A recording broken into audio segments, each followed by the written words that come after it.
Alrighty. Greetings. Welcome back to Black Bear News, where everything is connected. You got to love StreamYard and that smooth fade out that they offer me. It's so random. Anyways, we're live on YouTube, Rockfin, Callin, and on Twitter X. Now everybody's calling it Twitter X. Again in the game.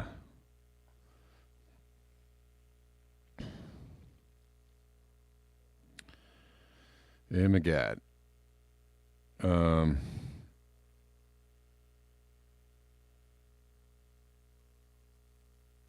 Just reading something. A recent pilot study found that 88% of tested kale. God dang it! What is going on? Sorry.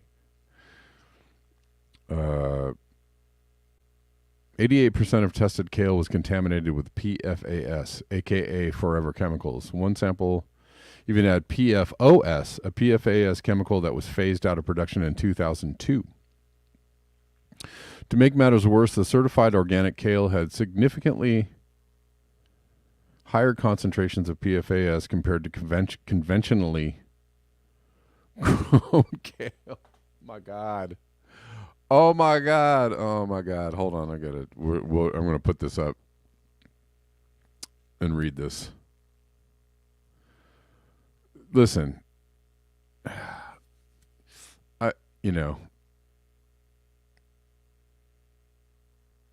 hate to say that I'm right when I'm right. Sometimes I'm just like super right. And I'm not gloating. I'm not like, in fact, I dislike being right because I'm usually right about things that are bad. I'm usually right about things that are just like not great things to be right about. So I don't enjoy it.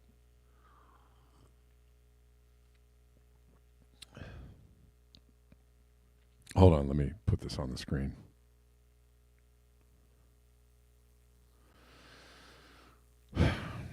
It's not fun to be right about horrible things. God dang it. Stop messing around. Jeez, I'm getting this like random creeping buzz in my... Listen. To make matters worse, the certified organic kale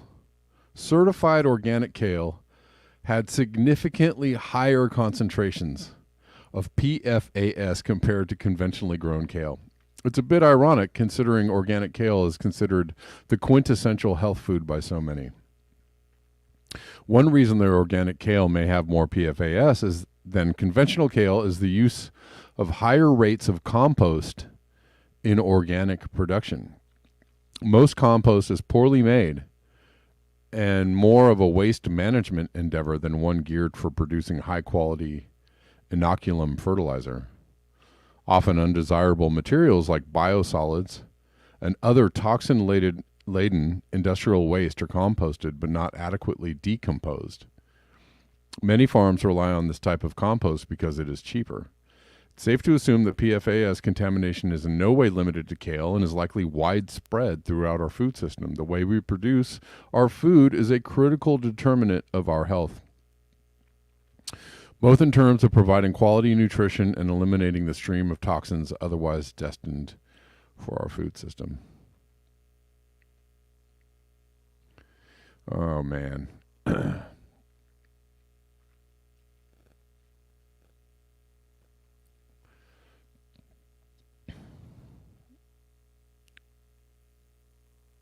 Certified organic kale has more PFAS than conventionally grown. Which is, I'm not. I guess the best thing to do is try to buy from local farmers. Again, we've had this discussion many times. Dan Bronner, I bought compost with plastic pieces in it. Yeah. Well, I actually have an issue with that same thing. I compost in my backyard, but there's just junk in my yard, like all over the place, and it gets into it's really hard to get it out. There's plastic bits and apparently somebody who used to live here just dumped like garbage in the backyard. So the soil in my back area has just random junk in it, like pieces of glass and nails and bolts and nuts and just garbage. There's just like garbage in the soil. But it's hard to keep. Not only that, if you're composting, you have to really make sure to get those stickers off your. If you buy, all the fruits and vegetables you buy have those dang stickers on them. You got to get those off your skins before you compost it. It's just whatever.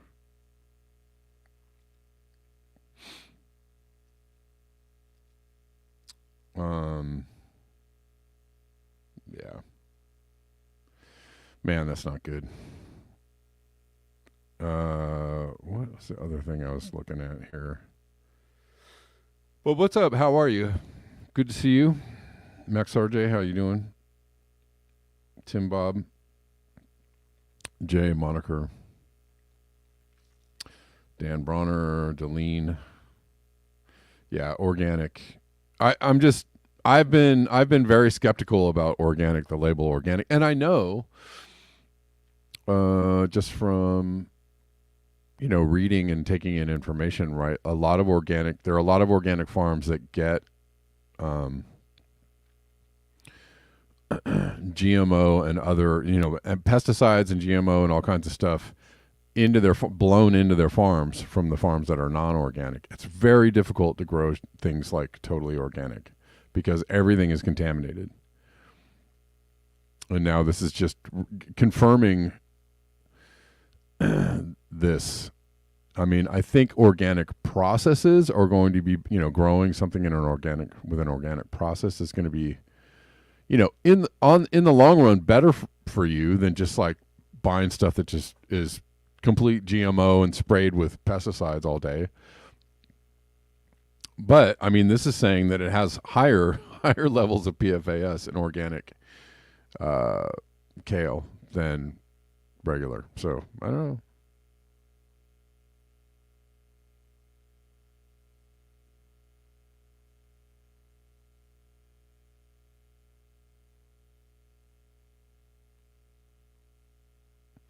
Oh yeah. Uh-huh. Yeah, thanks for sending me that article, Denver. Yeah. I was going to take a look at that too. Although I don't know. Is it me? It's a little confusing that they need machine learning to figure out like what is this machine learning stuff? This we need AI to help us figure out what deregulating is going to do to our wetlands. Like I think we just kind of get direct evidence of that anyways.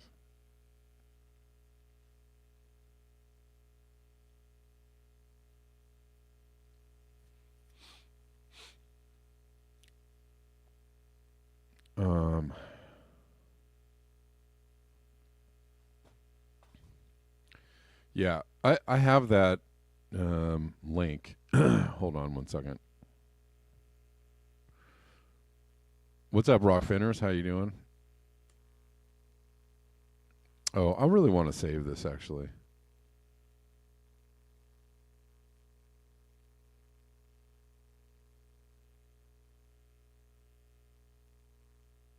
Hold Hold on.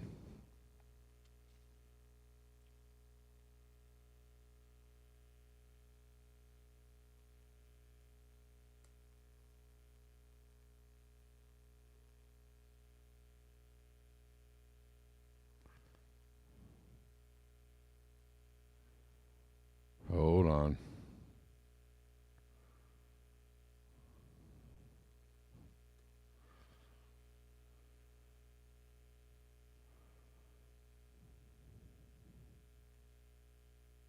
All right.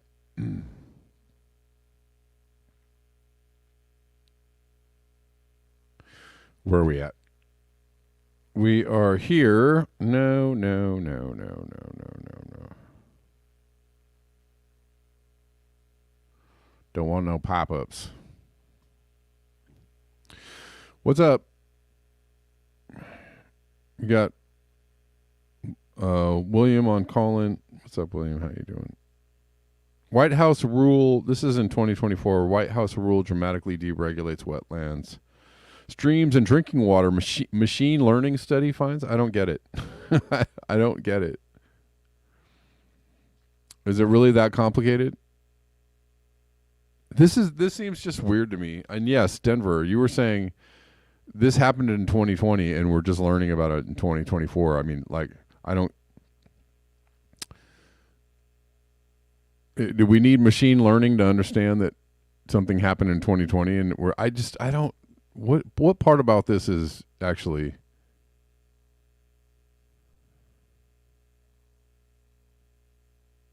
This whole part of it, to me, is a little strange.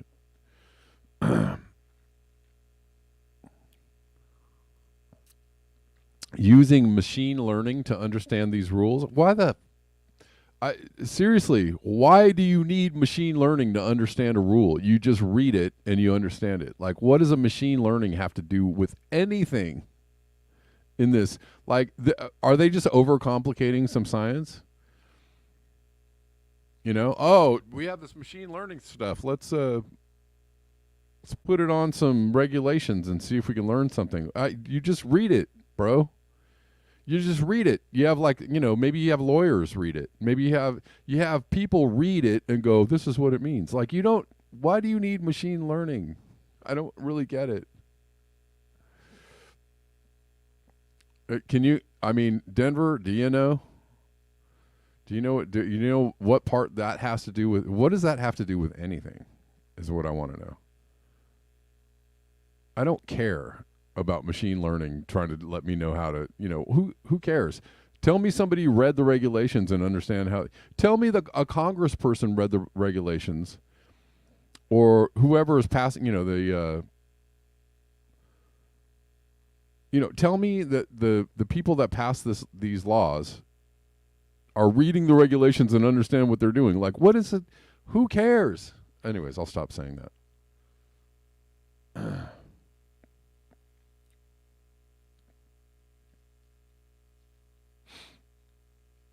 I don't.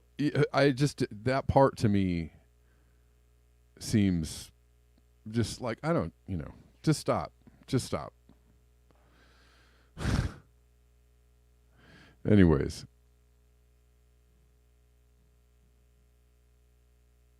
They used it to predict. They used machine learning model to predict 150,000 jurisdictional decisions by the Army Corps. Each Corps decision interprets the Clean Water Act for one site and rule. The model predicts regulation across the U.S. under the Trump rule and its predecessor, the Supreme Court's Rapanos ruling, or rape anus ruling. That's no. Sorry. You could which had previously guided Corps' decision. Okay.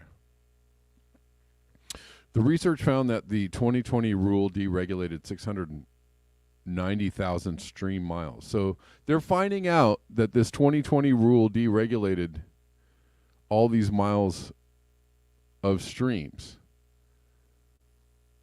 You couldn't figure that out before you passed. Well, I don't get it. I just don't get it. It deregulated 690,000 stream miles. More than every stream in California, Florida, Illinois, New York, Ohio, Pennsylvania, and Texas combined. The wetlands deregulated under the 2020 rule provided over $250 billion in flood prevention benefits to nearby buildings, the study estimated. The game of regulatory ping pong has staggering effects on environmental protection. I mean, I feel like they have just complicated things to where nothing is actually working. Complicated things to the point where nothing is, who knows what's going on? We don't know, and we put some machine learning on it to try to understand it. What the hell? The study estimates that the model's predictions could save over $1 billion annually in permitting costs for regulators and developers. What? By providing immediate estimates of the probability that a site is regulated rather than waiting months through the uncertain permitting process. Oh, well, great. It's going to help. It's going to help business. This machine learning model predictions is going to help development more. Is that what I'm reading?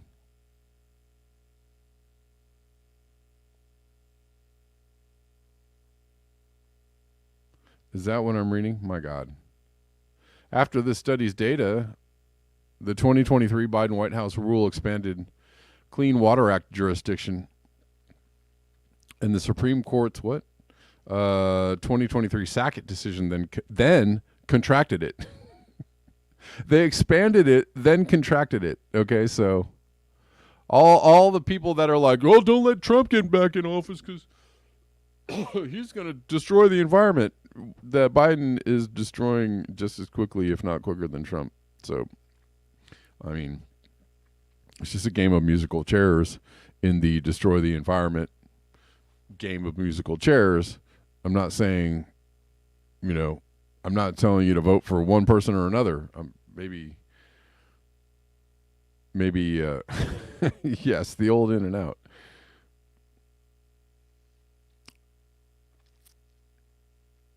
My God, this is just a bunch of, in the very last paragraph tells you that Biden White House expanded the Clean Water Act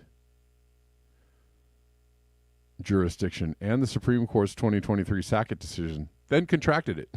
They took it back. They were like, hey, we'll give you some. No, we're not going to do that. Once Sackett is fully implemented, this machine learning methodology, Jesus Christ, people, stop it. You jumped the shark.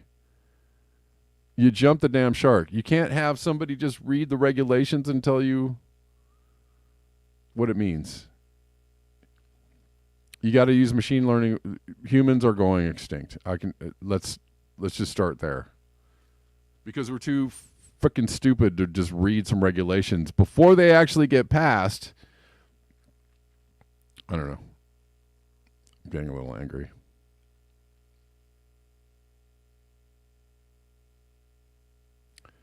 Yeah, this I don't understand. I don't get it at all. And you need this machine learning study to tell you that this rule dramatically you don't need machine learning to tell you this.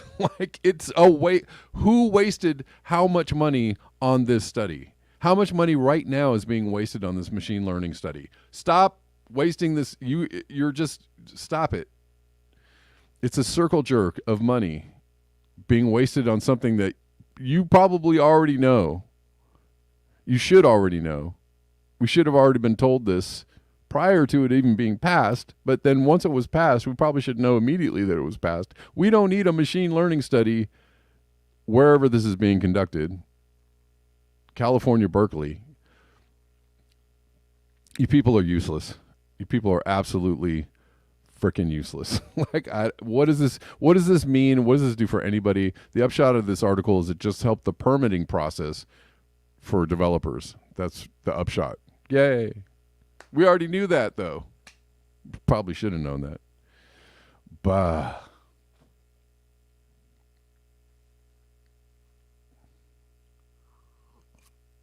Yeah, Denver, they are desperate to sell you on AI. I guess that's the upshot of it too. Is this whole article is a marketing uh, it's just a marketing program for, telling you how cool AI is and what California Berkeley is doing with cool machine learning and stuff. Okay, it's not cool. It's not that cool. It's actually kind of a big bag of bullshit, and I don't really care at all about whatever people are doing with machine learning at Berkeley. Like, stop doing that. Do something more important with your lives.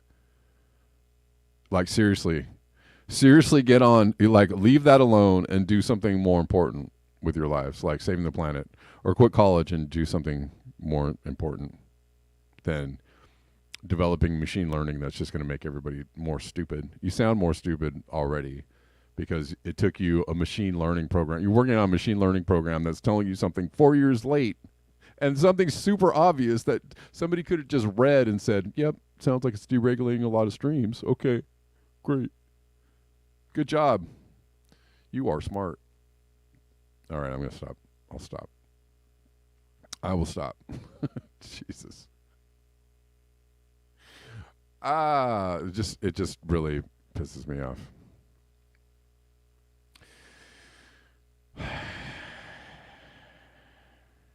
All right. Woohoo. Yeah, well, let's engage in more banging our heads against a wall, shall we? Because this is fun. Let's see. Oh, I guess some people are watching on the old Twitter X. Twitter X. Thanks for watching on Twitter X.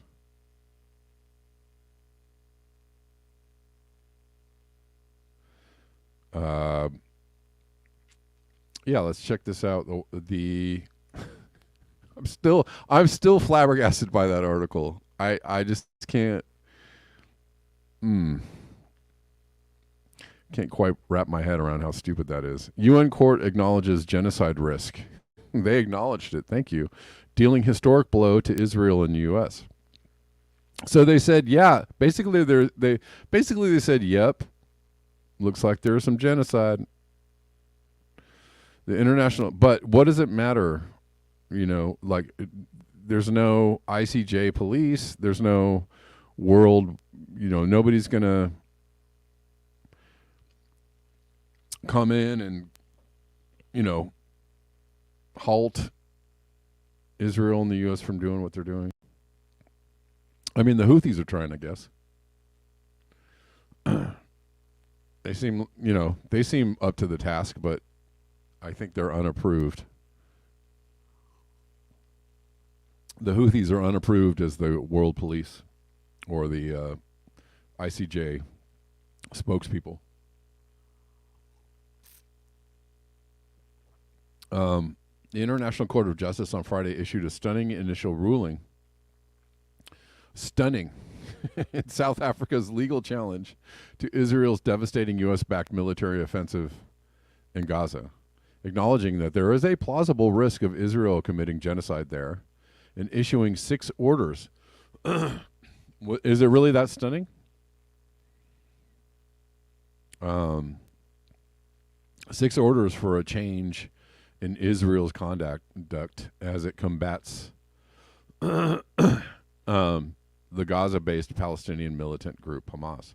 The decision by the chief legal organ of the United States to sustain the case represents a major escalation, my gosh, in international pressure for a change in course by Israeli Prime Minister Benjamin Netanyahu and his chief foreign backer, President Joe Biden. Israel hoped to convince judges to dismiss the case, arguing that they lacked jurisdiction and genocide accusations were belied by Israel's approval of limited humanitarian aid for Gaza. Well, thank you for the limited humanitarian aid. That certainly changes everything. The White House called South Africa's accusation unfounded. South Africa's lawyers said the Israel operation showed a pattern of genocidal conduct, which pretty much the entire planet is like, yeah, looks like some genocide there. citing the killings of thousands of civilians, the destruction of tens of thousands of homes, the displacement of nearly 2 million Gazans, and Israel officials' repeated threats against the Palestinian enclave. They based their case on two primary reasons for an international intervention: that Israel actions, including blocking aid, could cause irreparable harm to Palestinians, and that Israel is not preventing incitement to genocide. Friday's ruling showed the judges found at least part of South Africa's claim of a possible or already ongoing genocide plausible. Well, thank you.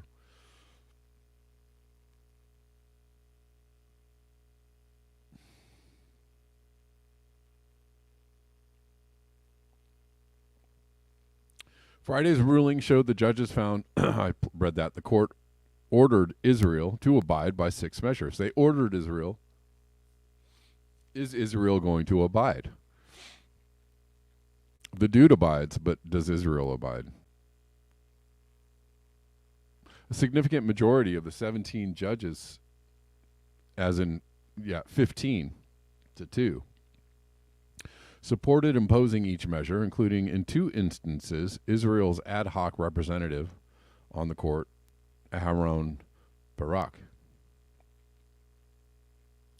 The court directed Israel to take steps to prevent acts of genocide, to prevent its military from committing such acts, and to take measures to prevent the incitement of genocide in Gaza. Additionally, not only are they doing genocide, they're inciting genocide. I'm sorry. I thought you were enjoying that. No.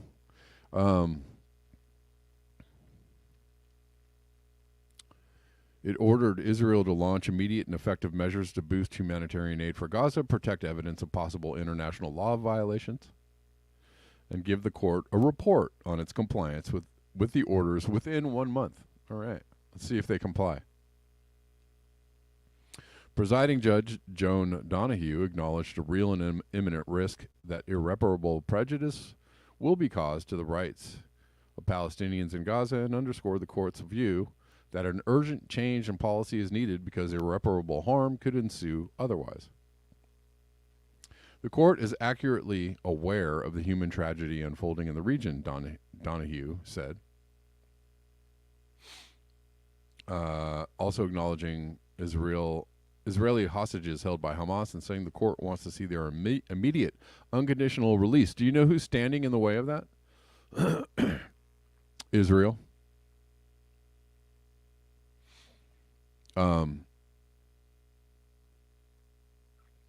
Little known reporting is that Israelis are petitioning Netanyahu.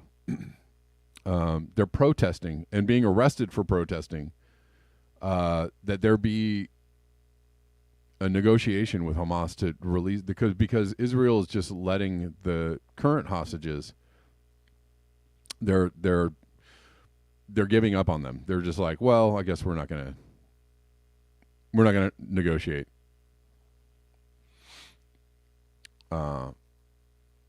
So sorry for your loss, right? And so the families of these hostages are like, wait a minute, no, we thought we wanted them back.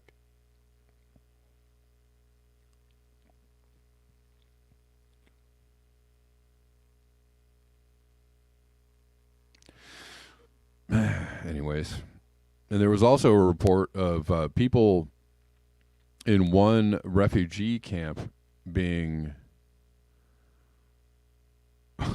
shelled while they were getting in line to get food. The old sitting duck syndrome, right? They're like, oh, hey, here's the aid truck, and everybody starts lining up to get aid, and then they got shelled. Yeah, Israel did that.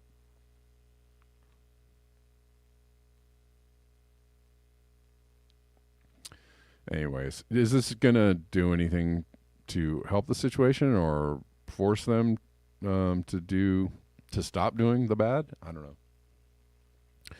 The ICJ will likely take years to reach a final ruling on South Africa's charges. Great. After everybody's dead, we'll reach a ruling. given the high degree of proof required, including serious evidence of intent. You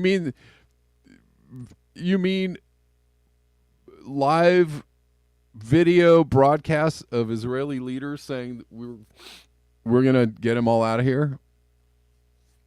That's not enough. That's not enough serious proof for you? Oh my God. Still, their decision does not dismiss the case. Their decision not to dismiss the case will keep alive the question of whether the policy represents genocide. The most serious charge a government can face, and one that is particularly jarring for Israel, a Jewish state founded in the shadow of the Holocaust and deeply invested in accountability for that genocide. Without a dismissal, South Africa has really won, and Israel is associated with genocide as a matter of law, said Ahmed Obafow, an international lawyer and advocacy officer for the Palestinian human rights group Al-Haq, before the court's ruling.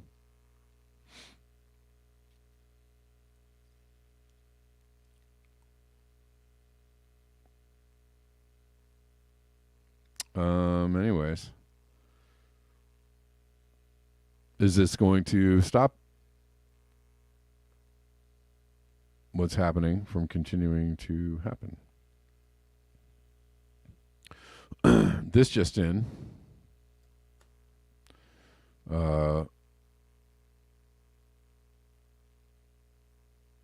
From holding Biden accountable,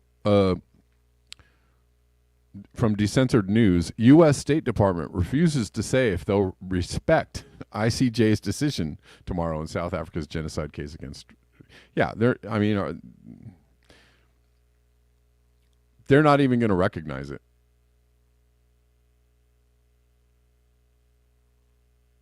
Somebody says, I recall liberals being in a tizzy when Trump refused to say if he would concede if he lost the election. I wonder if they'll keep that same energy here.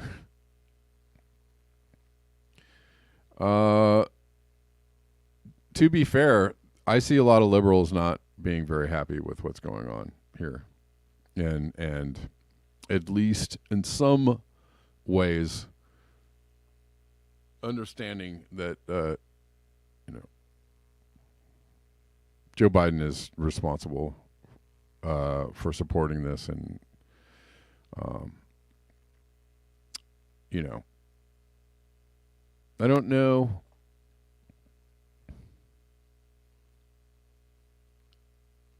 I don't know how much real support Biden or Trump has in the land, but I mean, I don't think it would. I think it's going to be a little less surprising if Biden loses.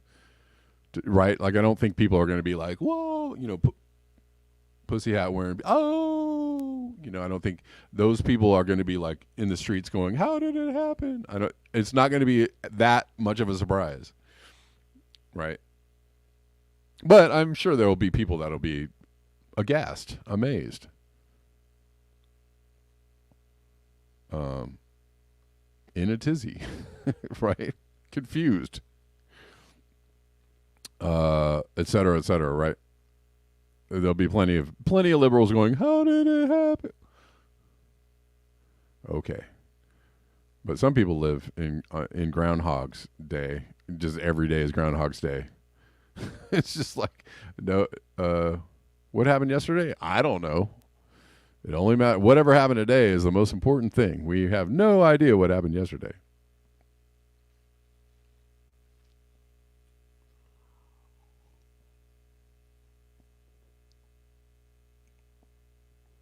Yeah, Denver says if the intent is to make America look real bad, the Biden administration is playing its cards wonderfully. Well, and there's another headline too that was silly.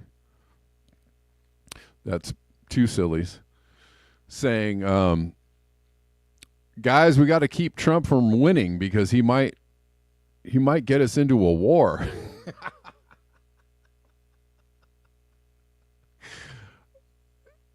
Seriously, this is a headline in a news story, like somebody who went to college for journalism and got a degree and is writing for a paper, wrote this headline. Like somebody is super smart. Like wrote that headline. Uh-huh.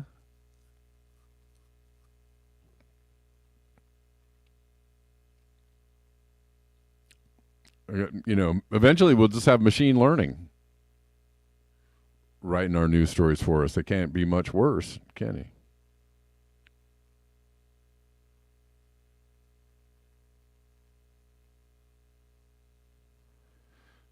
I mean,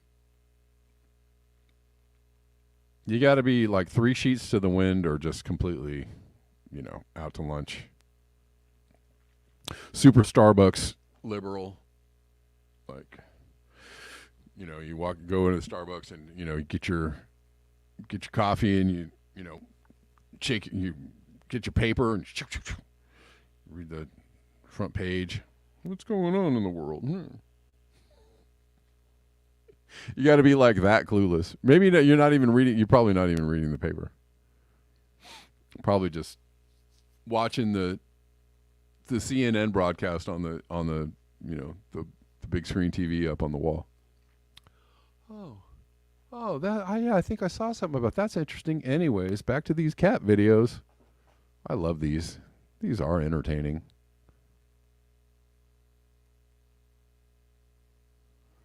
Like people that literally know like that much about politics are going to be the ones that are like, I don't know. Well, did Trump get elected again? Anyways.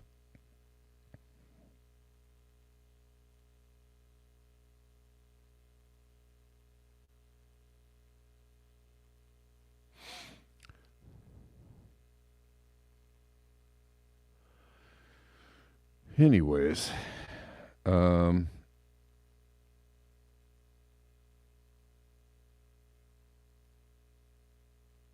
just checking out some Rockfin chats.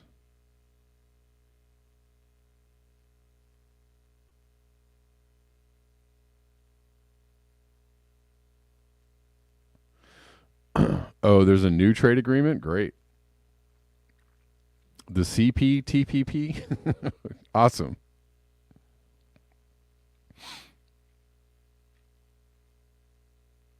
Let's see. Where are we at? Oh, well, this is funny. One more on this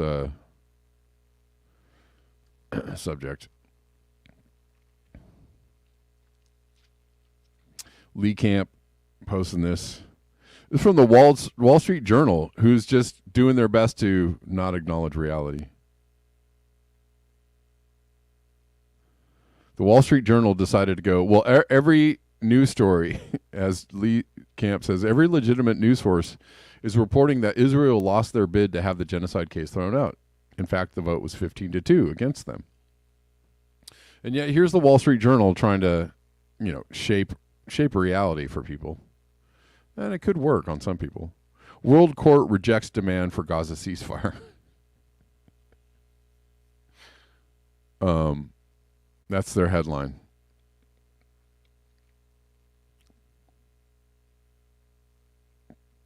According to Wall Street Journal, South Africa lost. Okay. Again, if you're just reading the headline or you're not even reading the article, which most people do.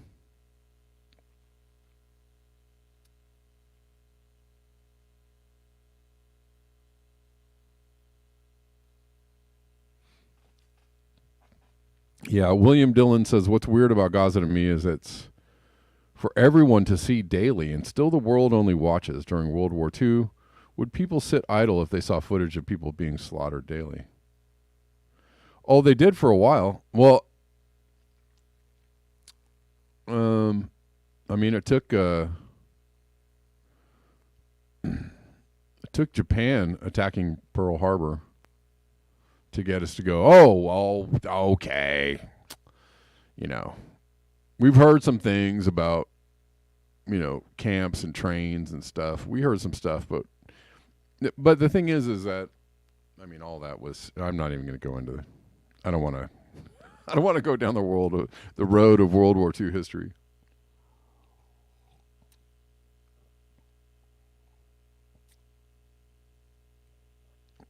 Don't ever forget that Adolf Hitler was once on the cover of Time magazine, Man of the Year, Person of the Year. So there's that. And that plenty of our corporations were supporting old Adolf and with weapons and material support. So there's that. Don't forget that part. Kind of like today, right? Kind of like today, right? Aren't we providing Israel with material support and weapons?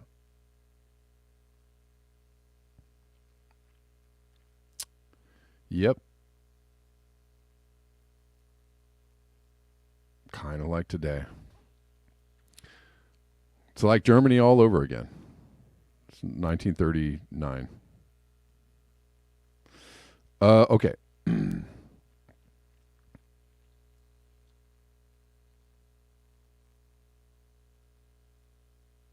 Who was the Hitler before Hitler? I don't know. Napoleon? I don't know.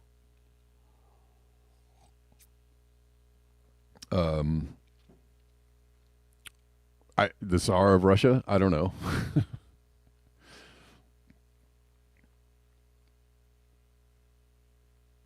Genghis. Okay. This is wild footage. This is like storming the beaches of La Jolla, California. This is illegal immigrants coming aboard a swift boat. Can you see it? Came up, jumped off the boat, jumped into some cars.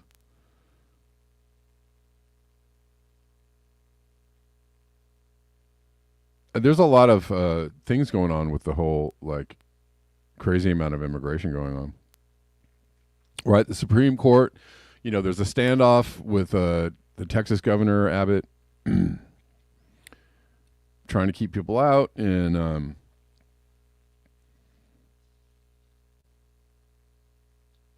the Supreme Court ordered them to take down the barbed wire fence and said no.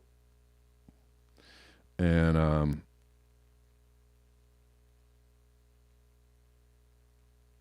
I'm siding with Garland Nixon in the in the assessment that like so many people coming to try and get into the states, is kind of a blowback result of our policy around the world, our policies around the world.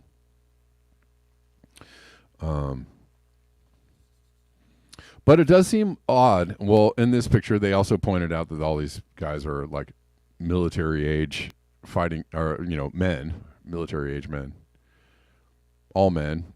There's a lot of indications that there are a lot of people coming in. They're even saying that there's one congressman saying we should start conscripting all these people into the military and give them citizenship. Since nobody wants to, no, U.S. citizens want to fight anymore. That might be it. I don't know. But one thing to know is that if you can get into California, you can get free health care, which is more than people that live here and work here.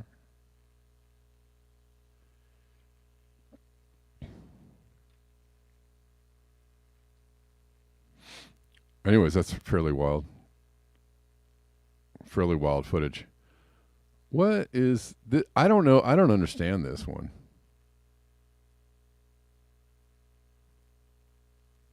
I don't even know if this is worth, but it's a funny. I don't. Anyways.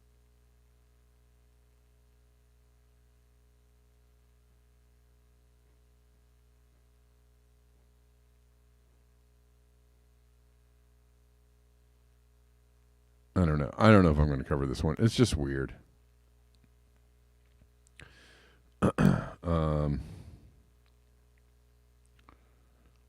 How did I get onto this one?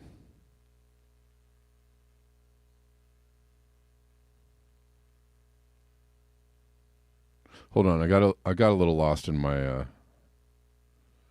flow.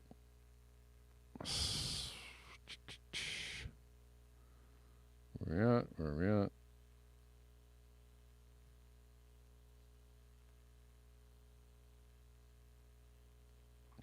Where is the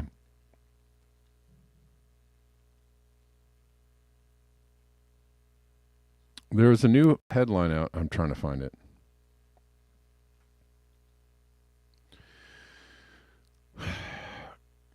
Rent is unaffordable for half of Americans.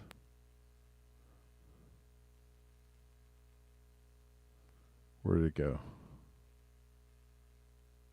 Why can't I find it?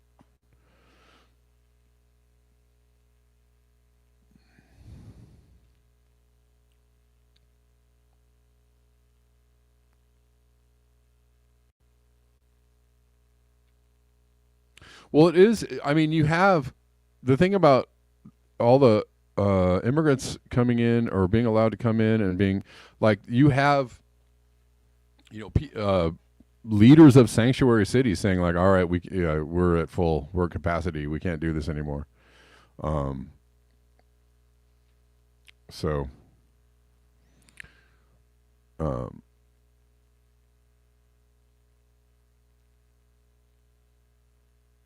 I think there is a limit, right? Especially when half of Americans can't afford rent and nobody's getting, there's no Medicare for all. Inflation is going nuts. People are losing, are out of work or being thrown out of work. Seems a little counterintuitive.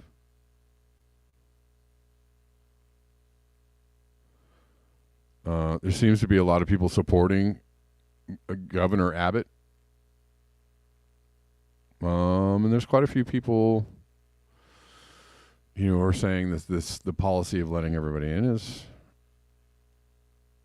not the right policy. At one time, Joe Biden said no. At one time, Joe Biden was like, no. Remember back in the lazy, hazy, crazy days of Bill Clinton and Joe Biden and the blue dog Democrats? Remember when they were saying all the same things every other Republican was saying, basically. Let's see. So Jimmy Dore is talking about this. The open border is intentional, just like homelessness. Bang, bang, bang.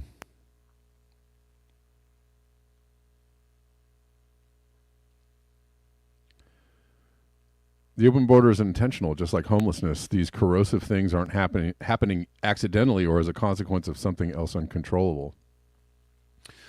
The handful of billionaires who run most things want it this way. They want it this way.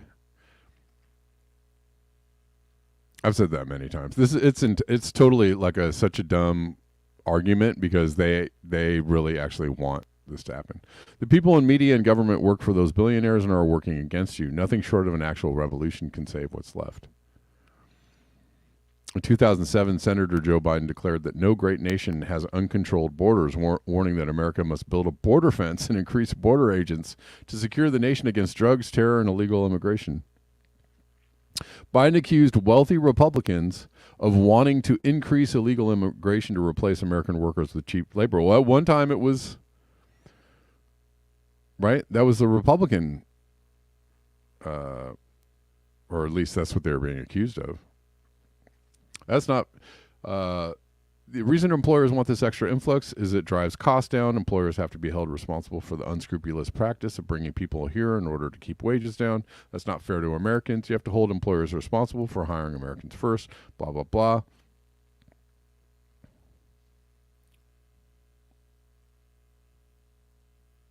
It makes sense that no great nation can be in a position where they can't control their borders.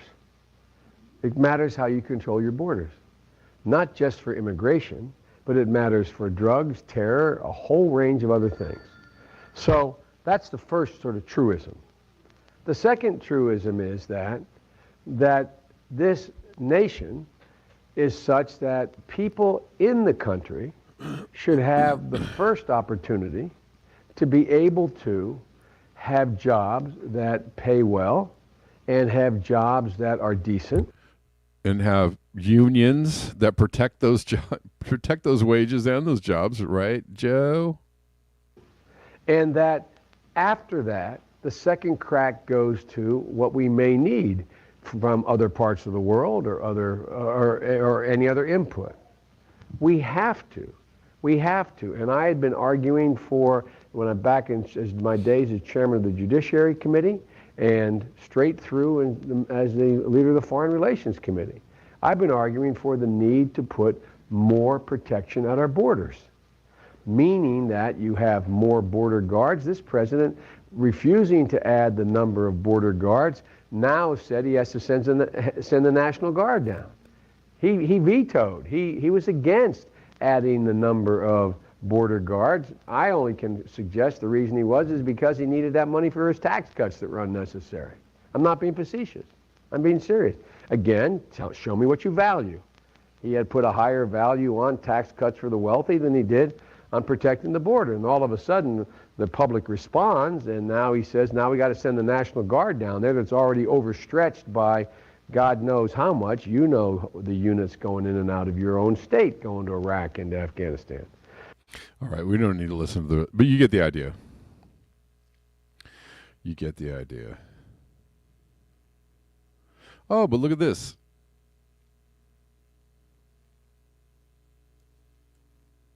No, the billionaires would not, U.S. corporations would not fight against unions. They wouldn't get in the way of workers unionizing to make more money. Companies including Elon Musk's SpaceX and Starbucks are using new legal playbook against unions. A multi-pronged legal attack underway by Elon Musk, large corporations, business groups, and anti-union litigators threatens to raise havoc with U.S. labor law and hobble a resurgent labor movement, according to experts. Thanks, Elon Musk. How's that free speech working out for us? Pretty good, I hope. Hope we get some free speech. Please, sir, may I have some more free speech, that is. So far, efforts to scale back or undermine workers' rights through the U.S. courts have centered on the National Labor Relations Board, the U.S. top workplace watchdog and overseer of union elections, but other laws, including trademark property rights statutes, are also being used. Both Musk and Starbucks are pursuing cases that would undermine the NLRB.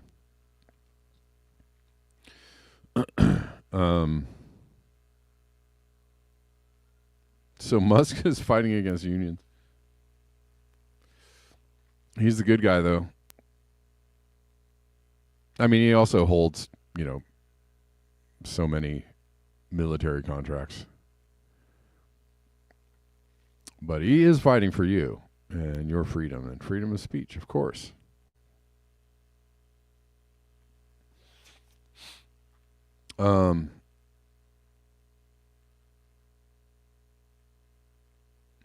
But of course, I mean, this is like an age-old playbook. We don't need machine learning to understand this. We don't need to set the machine learning dogs free to go and understand this. This has always been the case, right? This has always been how it's been, right? The corporations try and twist the arms, and they do it so pretty successfully. Twist the arms of the people in charge to make sure that your rights are taken away, their rights are strengthened, your dollars are taken away, their dollars are strengthened. That's just how it works. This is one of the most audacious and bold attempts to reverse the decisions of the 1930s. Right. And the way in which American labor law was operated for nearly 90 years, said William Gould IV, Charles A. Beardley Professor of Law Emeritus at Stanford Law School and chairman of the NLRB from 1994 to 1998.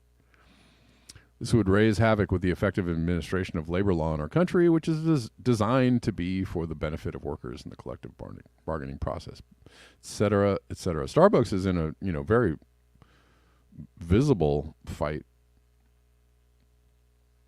with their workers.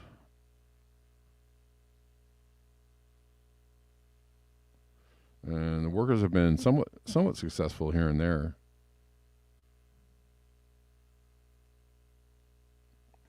There's a few shops unionized, but not the whole thing. Starbucks Workers United Union has won elections at more than 350 stores, but has yet to agree a union contract at any location. Agree to a union contract. NLRB regional offices and administrative law judges have found dozens of labor law violations committed by Starbucks since the union campaign began in late 2021. Yeah. Well, if you can destroy all the unions and pay the people minimum wage that hasn't gone up in 20 or 25 years now,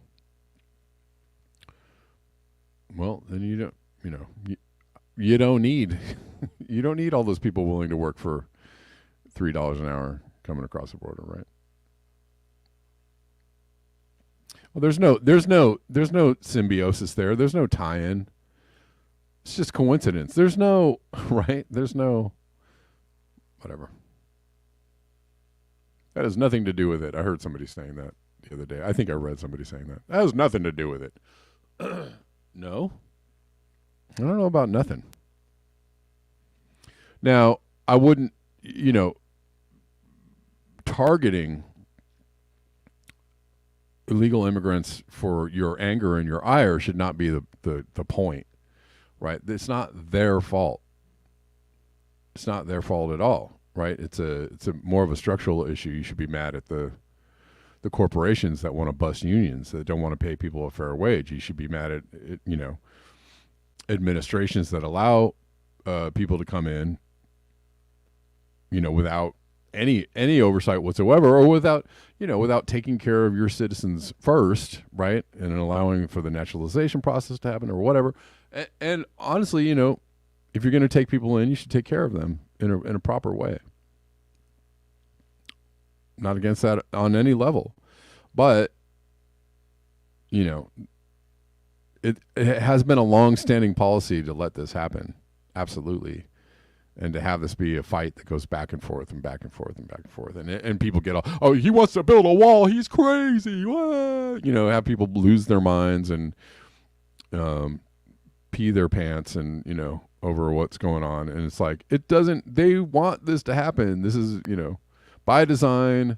This is completely manufactured, and you peeing in your pants is completely manufactured. So maybe don't do it.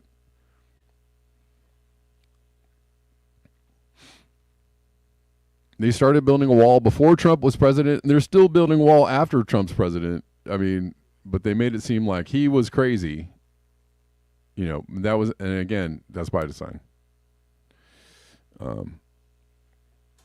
For you to lose your mind and wear pink hats and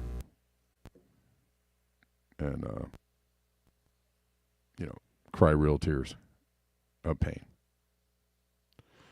What's up, William? How you doing? Hey, Kev, can you hear me okay today? Yeah. How's it going? Everything you've been saying, I just want to plant a seed whenever you want to go to Rockfin sometime.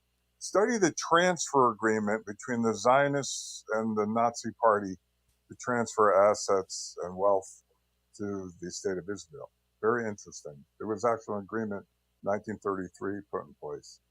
So that's something I just learned about. So I put a link in the call-in chat and also in your YouTube chat. So Okay.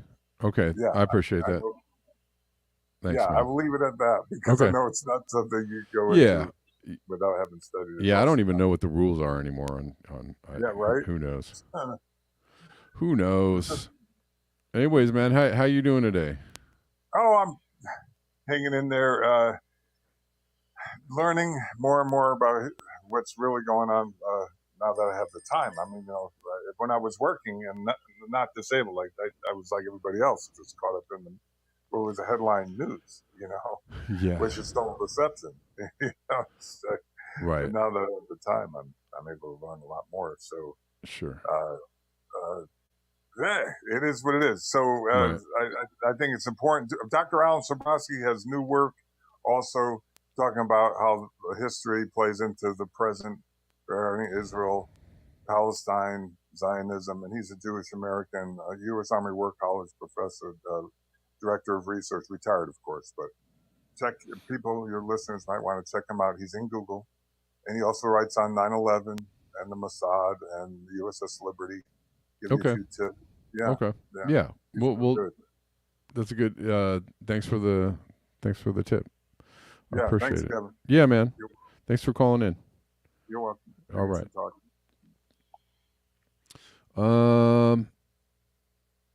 Golly, had as usual many things.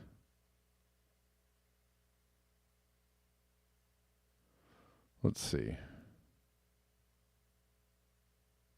I'm gonna have to do like I'm gonna have to jump on and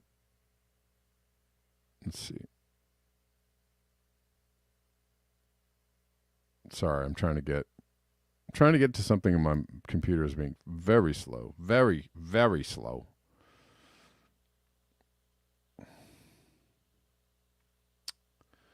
What are we doing? Will somebody please let me see this?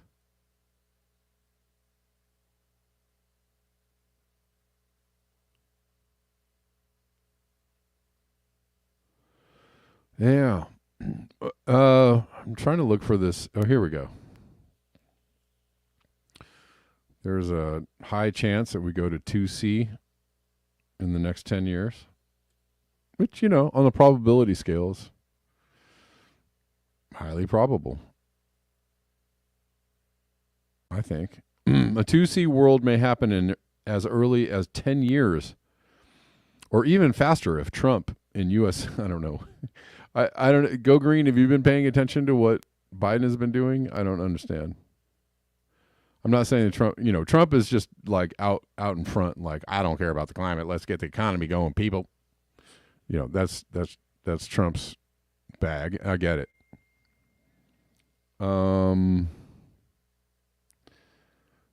But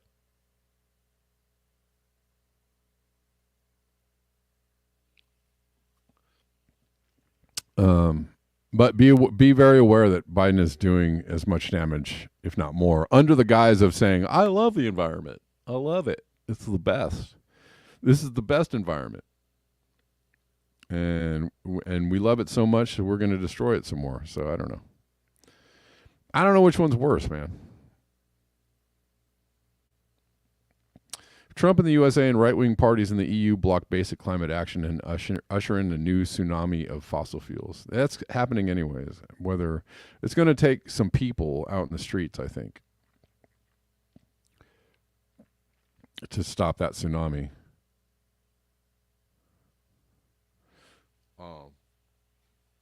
We're already at 1.5 C. We're already there. We're there. We're at the guardrail. Can we stay well below 2C?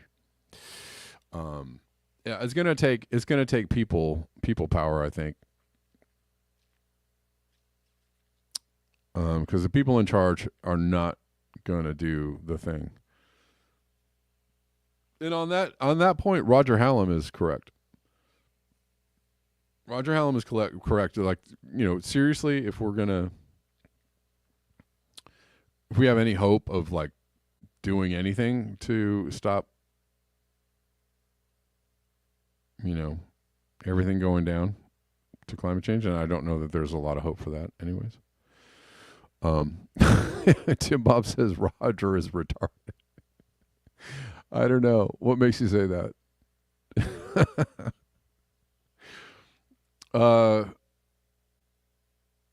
But I mean, the only way we're going to do anything like that is to, really have some kind of revolution, or at least some kind of giant mega shift in who's running the show. He knows about global dimming. I got it.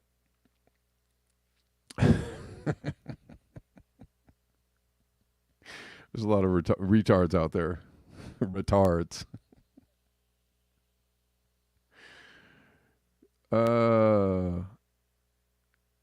Yeah. All right, guys. Real quick. The really best way is to support the show. I bring you the show every single day for free, $99.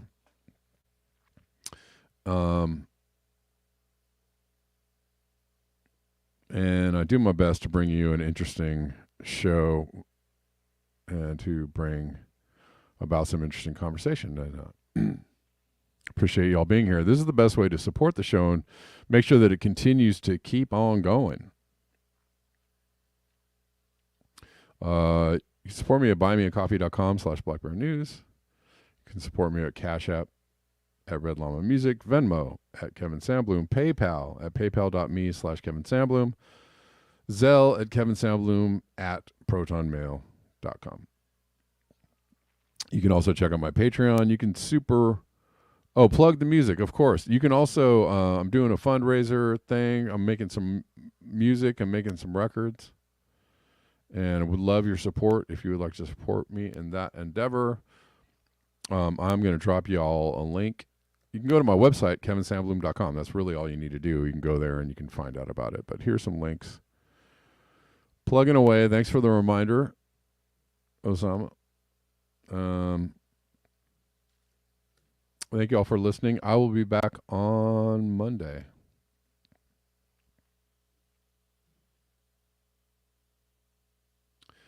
And Monday at 9 a.m. Pacific Standard Time.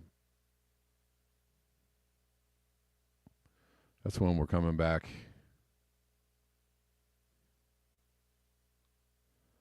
I have been taking the weekends off just because I have so many other things to take care of. But